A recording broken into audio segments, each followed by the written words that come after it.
For all the success and spin put on the Apollo moon missions in the late 1960s, NASA has never fully answered the question, why have they never returned to the moon? Some ex-NASA employees know the answer, and that is that the moon is crawling with aliens.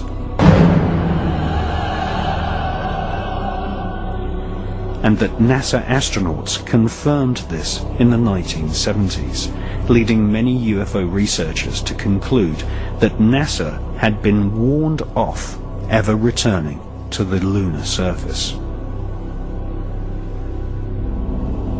UFO activity on the moon was nothing new to the ex-Nazis who engineered the Apollo moon missions.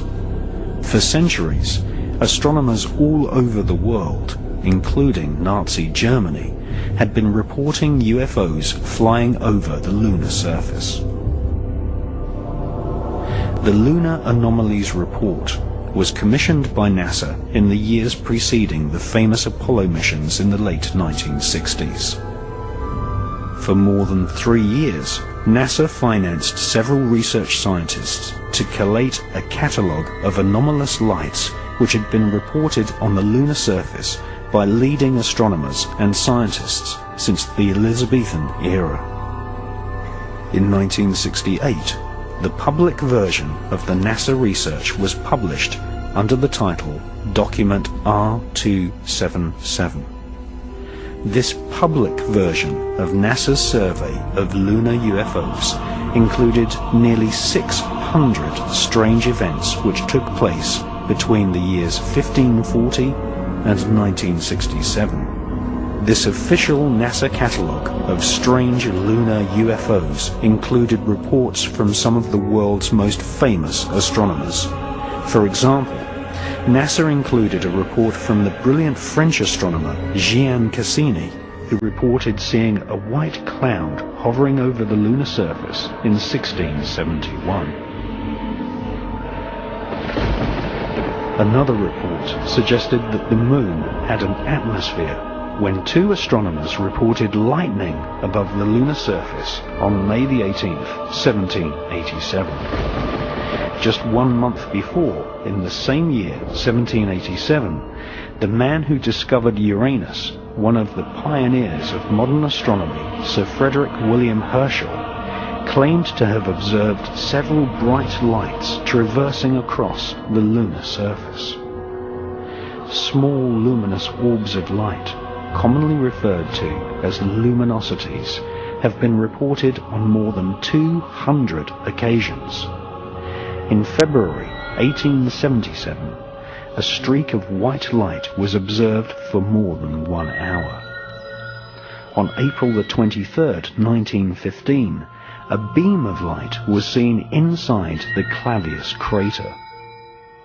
One of the UFO hotspots on the lunar surface is the Plato crater, where literally dozens of luminous orbs of light have been reported by astronomers. In addition to luminous UFOs on the lunar surface, NASA recorded the existence of mysterious shadows. In 1882, near the Aristotle area of the lunar surface, several dark shadows were seen. On September the 13th, 1959, astronomers were unable to photograph the Lithro area of the lunar surface due to a large dark mass obscuring the terrain.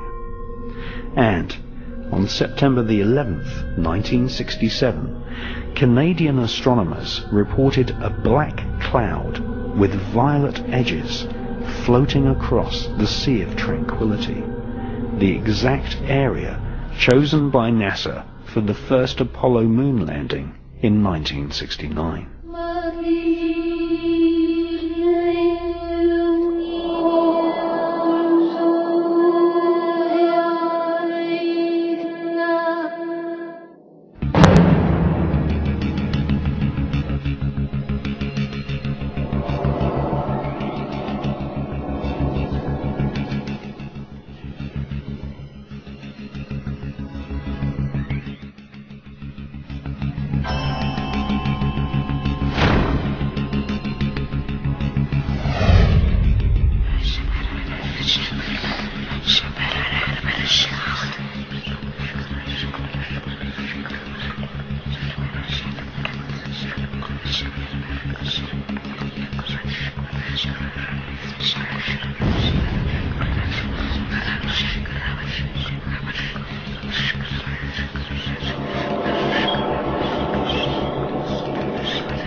Previous to the publication of the anomalous lunar report, in 1965, NASA launched Operation Moonblink, a project involving top observatories all over planet Earth. NASA's goal was to collect data on the large number of luminosities seen flying over the lunar surface. Operation Moonblink also investigated various large structures which had been photographed by unmanned NASA satellites.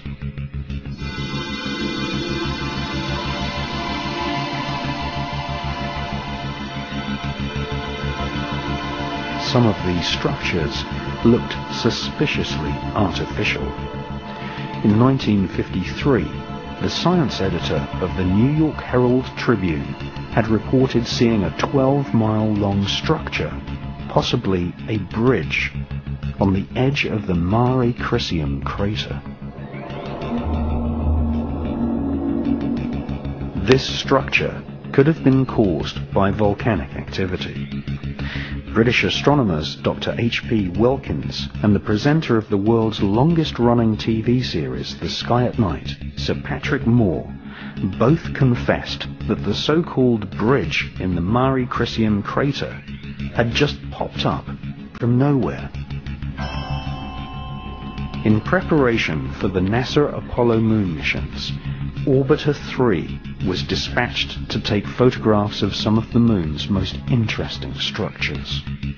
In the Uckerт area of the moon, a large vertical structure stands proud of the lunar surface. It has been nicknamed the Shard. Another curious object photographed by Orbiter 3 is the so-called tower, which some astronomers claim is over a mile thick and could be 5 miles high.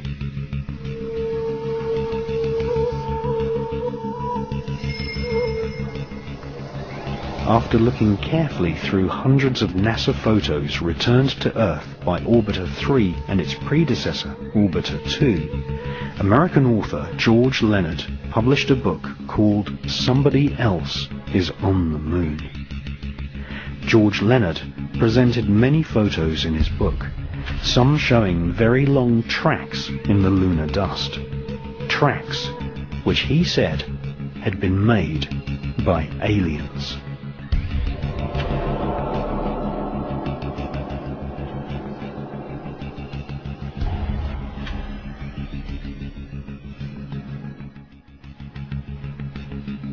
Sightings of UFOs flying across the lunar surface are still going on to this day. In Japan, amateur astronomers have videotaped spherical luminosities using celestron telescopes.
NASA's investment in studying UFOs on the Moon was money well spent.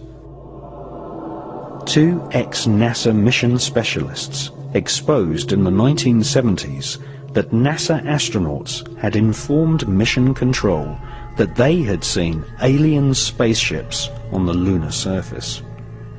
In 1976, an ex-NASA employee, Otto Binder, accused NASA of censoring transmissions from the Apollo astronauts by switching to secret radio frequencies and using code names for UFOs.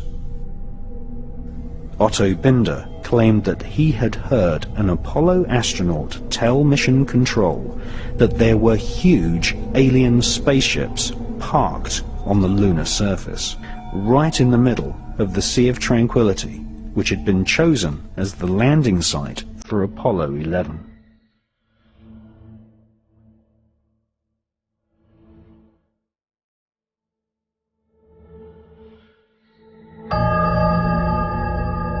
It's one small step for man, one giant leap for mankind.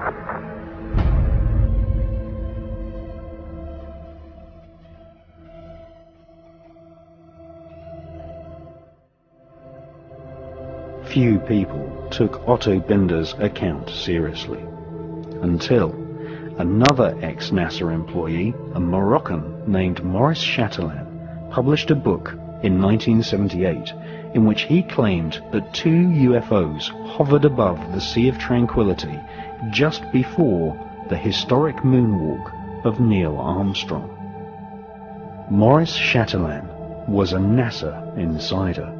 He invented many of the radio and radar communication systems for the Apollo missions.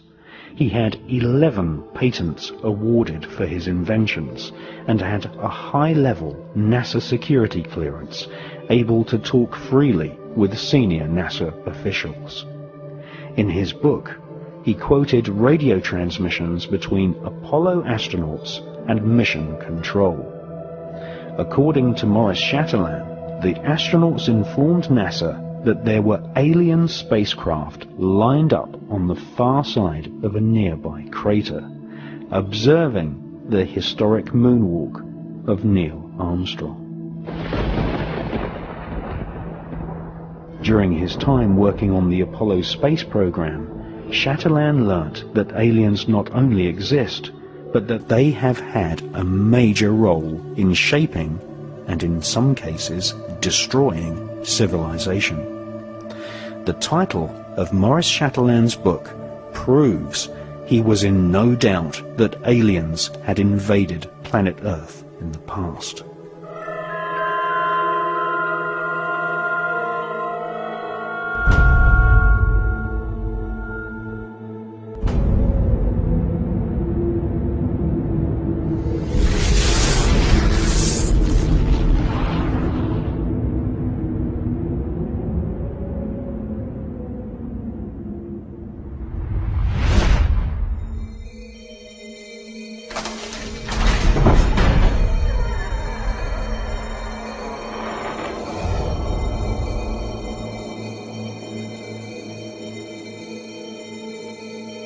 If you study the legends of the North American shamans, the mythologies of ancient Europe, the creation histories of the Australian Aborigines, or the ancient Vedic texts of India, and especially the Sumerian clay tablets from ancient Iraq, we find that all great civilizations on the face of planet Earth tell one similar story. That is, in the distant past, people from the stars visited planet Earth and displayed fantastic technology. Sometimes they genetically engineered humans. Sometimes they directly interbred with humans. These so-called sky gods always visited in spectacular flying vehicles.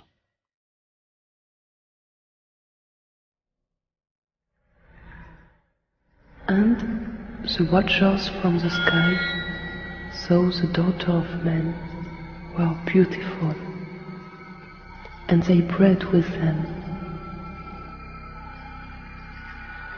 And the children were giants, who become rulers, not of human flesh. They were called the Nephilim.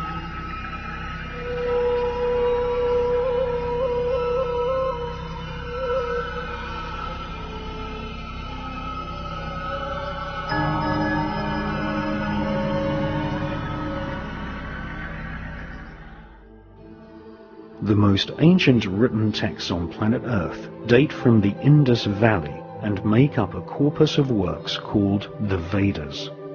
The Bhagavad Gita is an ancient Hindu text which is at least 5,000 years old. This epic mythology inspired the character known as Darth Vader in the Star Wars movies. The Bhagavad Gita described many gods of the stars flying down to planet Earth in alien spacecraft called Vimanas.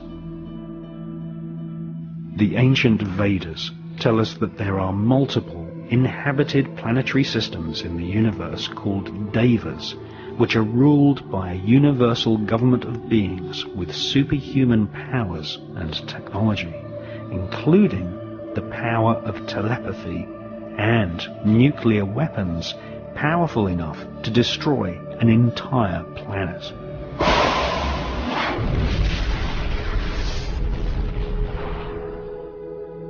The Hindu legends tell us that the Vimanas were like flying saucers, which had stealth technology, able to make themselves invisible, and were able to detect enemy craft at great distances using a form of psychometric radar.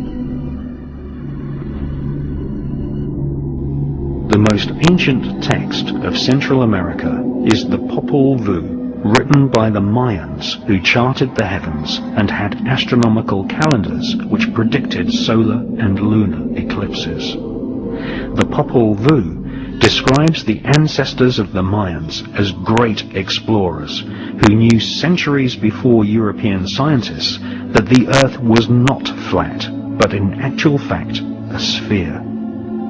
The Popol Vuh mentions a great god-king called Quetzalcoatl, who is depicted as a flying serpent.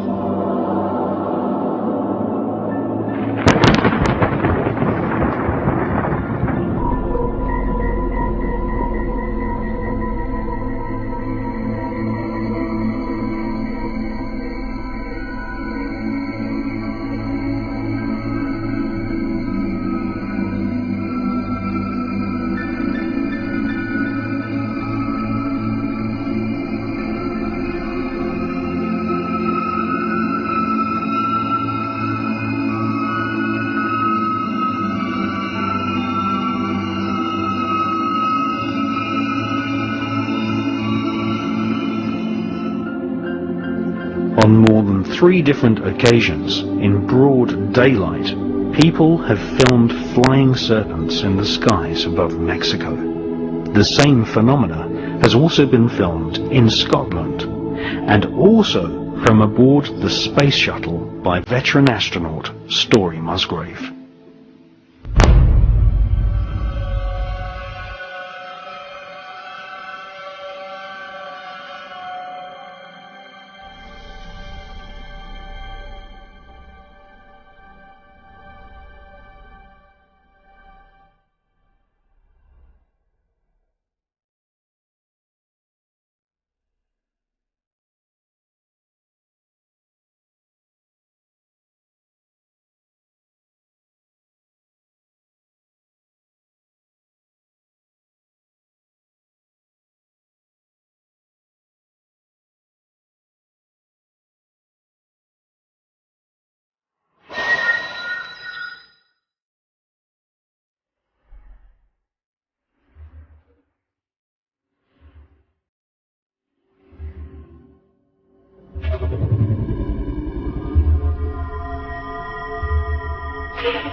These flying serpents have often been seen surrounded by spherical UFOs, which are often metallic in appearance.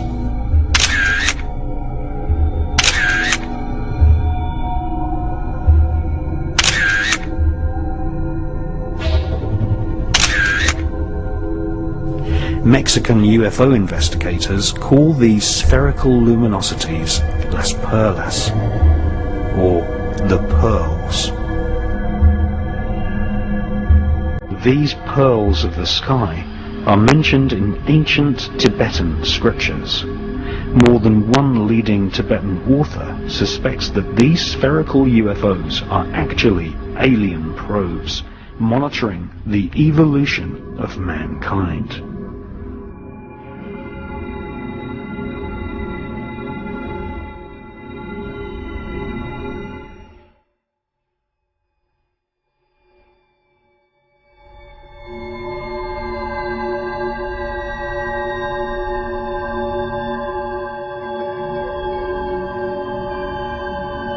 These small spherical UFOs, which are the most common type of UFO filmed in the skies worldwide, are described in the ancient Buddhist text known as the Kantua. The Kantua describes the exact same spherical UFO phenomena which has been filmed in the skies above London, in Scotland, the south of France, and also many times in Mexico.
According to self-styled Tibetan mystic and British author Cyril Hoskin, Tibetan Lama Mingyar Donga told disciples that a group of Tibetan lamas had established communication with space gods who said that they were watching Earth in the same way as humans watch animals in a zoo.